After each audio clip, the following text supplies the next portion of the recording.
गया और इसे पहली बार जोड़ा गया जिसमें शूद्रों की चर्चा दी हुई है। ऋग्वेद में शूद्रों की चर्चा दी हुई है जिसे पुरुष सूक्त भी कहा जाता है। इसमें 4 प्रकार के शूद्र बताए गए: ब्राह्मण, क्षत्रिय, वैश्य और शूद्र। आज हम हाजिर हुए एक नए वीडियो और एक नए टॉपिक के साथ, जिसमें हमें पढ़ना है वेद, उपवेद, उपनिषद और वेदांग के बारे में। तो आपको तो पता ही होगा कि टोटल हमारे 4 वेद हैं: ऋग्वेद, यजुर्वेद, सामवेद और अथर्ववेद। तो इन सभी के बारे में हमें पढ़ना है। तो आज की इस वीडियो बहुत ही ज़्यादा इंटरेस्टिंग होने वाली है और बहुत ही इंपॉर्टेंट और यूजफुल होने वाली है। तो आप वीडियो में एंड तक जरूर बने रहिएगा। तो चलिए शुरू करते हैं हम ऋग्वेद से।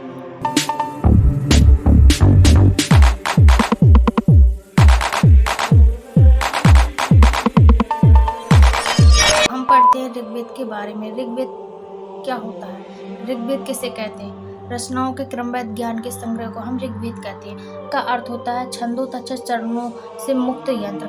ऋग्वेद में 10 मंडल, 1028 सूक्त और 10,462 रचनाएं दी हुई हैं। ऋग्वेद की रचना विश्वामित्र ने की है और इसके तीसरे मंडल में सूर्य देवता की सावित्री को समर्पित गायत्री मंत्र की चर्चा है। ऋग्वेद के 9वें मंडल में सोम देवता की चर्चा है। ऋग्वेद के जो 10वां मंडल है इसे बाद में जोड़ा गया और इसे पहली बार जोड़ा गया जिसमें शूद्रों की चर्चा दी हुई है। ऋग्वेद में शूद्रों की चर्चा दी हुई है जिसे पुरुष सूक्त भी कहा जाता है।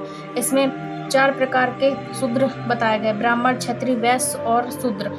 इस समय 250 मंत्र इंद्र देवता के लिए और 200 मंत्र अग्नि देवता के लिए इन मंत्रों की रचना की गई है ऋग्वेद में। तो ऋग्वेद बेसिकली यहाँ पर गायत्री मंत्र की चर्चा है। ये बहुत ही इम्पोर्टेंट बात है और इससे याद करने वाली बात है। ऋग्वेद में किस की चर्चा है? गायत्री मंत्र की चर्चा है। अब इसके बाद देखते हैं यजुर्वेद। यजुर्वेद में युज का अर्थ होता है यज्ञ।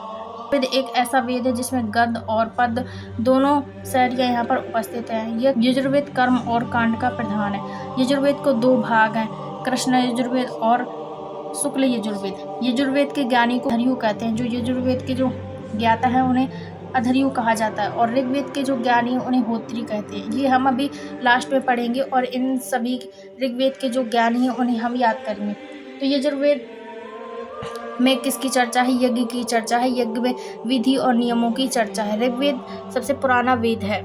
तो यहाँ तक हमने समझ लिया। अब समझते हैं सामवेद की तरफ। हम पढ़ते हैं सामवेद के बारे में। सामवेद में जो साम का अर्थ होता है उसका अर्थ होता है ज्ञान एवं संगीत। जो यज्ञों में मंत्र गाए जाते हैं तो उन मंत्रों को गाने वाले को कहा जाता है उद्गाता।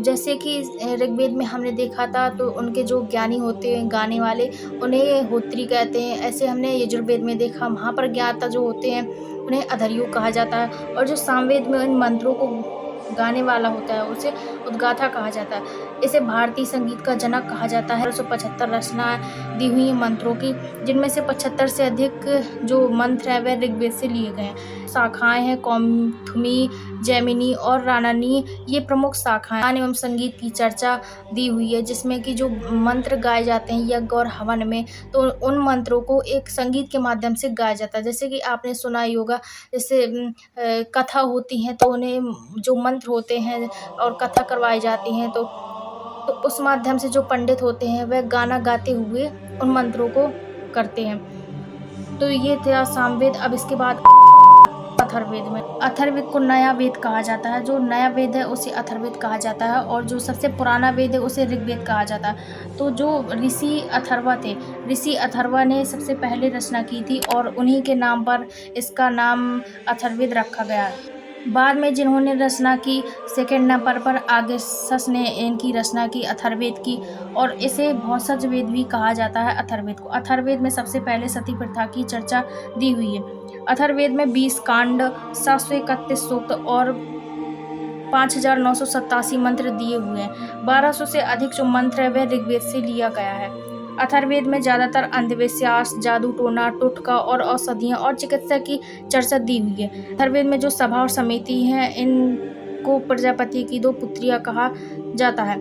तो जो अथर्ववेद है वह अभी हाल में वर्तमान में चल रहा है। तो यहाँ पर जादू टोना, अंधविश्वास, टोटका ये बहुत ही ज़्यादा चल रहा है जो अभी वर्तमान समय में चल रहा है। तो जो वर्तमान में जो वेद चल रहा है वह अथर्ववेद चल रहा है और जो सबसे नया वेद है उसे अथर्ववेद ही कहा जाता है। जो सबसे पुराना वेद है उसे ऋग्वेद कहा जाता है। तो इनमें तो हमने इनकी सारी डिटेल देख ली। अब इनमें जो पेपरों में पूछे जाते हैं उनके बारे में पढ़ते हैं। तो यहाँ पर आप देखेंगे वेद ज्ञानी ब्राह्मण ग्रंथ और इसके उपवेद और उपज्ञानी, उपवेद के जो ज्ञानी हैं।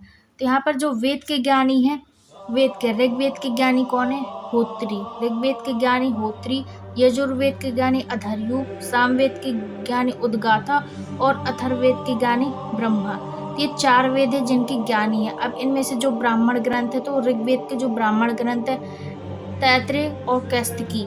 यजुर्वेद के जो ब्राह्मण ग्रंथ है शतपथ और तैत्रेय। सामवेद के जो ब्राह्मण ग्रंथ है वह पंचवेश है और जो अथर्ववेद के ब्राह्मण ग्रंथ है गोपथ है। अब यहाँ पर आप देखेंगे उपवेद। उपवेद अभी हमने पढ़ा नहीं है, लेकिन आप देख सकते हैं यहाँ पर उपवेद कौन कौन है। आयुर्वेद, धनुर्वेद, गंधर्ववेद और शिल्पवेद। तो जो आयुर्वेद के जो उपवेद के जो ज्ञानी है प्रजापति, धनुर्वेद के जो ज्ञानी है विश्वामित्र, गंधर्ववेद के जो ज्ञानी है नारद और शिल्पवेद के जो ज्ञानी है विश्वकर्मा। तो यहाँ पर जो पहले हमने ऋग्वेद के ज्ञानी देखे और हमने उपवेद के ज्ञानी देखे। तो हम उपवेद अभी कल की क्लास में पढ़ेंगे। फिलहाल तो हमने अभी ऋग्वेद देख लिया, जिसमें से कि ज़्यादातर यही पूछा जाता है कि यजुर्वेद के ज्ञानी को क्या कहा जाता है। तो यहाँ पर आंसर हो जाएगा अधर्वु। ये था ऋग्वेद, यजुर्वेद, सामवेद और अथर्ववेद। टोटल हमारे 4 वेद हैं। यहाँ पर हमारा सिंपल सा दिया हुआ है, जैसे कि ऋग्वेद में गायत्री मंत्र की चर्चा है और सोम देवता की चर्चा है। यहाँ पर वर्ण व्यवस्था दी हुई है और इसके ज्ञानी को होत्री कहते हैं। यजुर्वेद में युद्ध की चर्चा है, यज्ञ की चर्चा और इनके ज्ञानी को अथर्वु कहते हैं। सामवेद में संगीत की चर्चा, उद्गाता इनके ज्ञानी हैं। अथर्ववेद में जादू टोना, वशीकरण, चिकित्सा विज्ञान और ब्रह्मा, इन सभी की चर्चा है और ब्रह्मा है जो इनके ज्ञानी हैं अथर्ववेद के। तो यहाँ पर जो ऋग्वेद, यजुर्वेद, सामवेद और अथर्ववेद याद करने का क्या तरीका है? याद करने का है, ऋग्वेद में सीधे आप याद रखो, ऋग्वेद में गायत्री मंत्र, यजुर्वेद में युद्ध से युद्ध, युद्ध से यज्ञ, सामवेद में सा से संगीत, सा से सामवेद और अथर्ववेद जो अभी चल रहा है जादू टोना वशीकरण। तो आई होप आपको ये वीडियो पसंद लगी, तो लाइक शेयर सब्सक्राइब जरूर करें और चैनल को सब्सक्राइब करना ना भूलें, क्योंकि ऐसी नॉलेजेबल वीडियो मैं डालती रहती हूँ।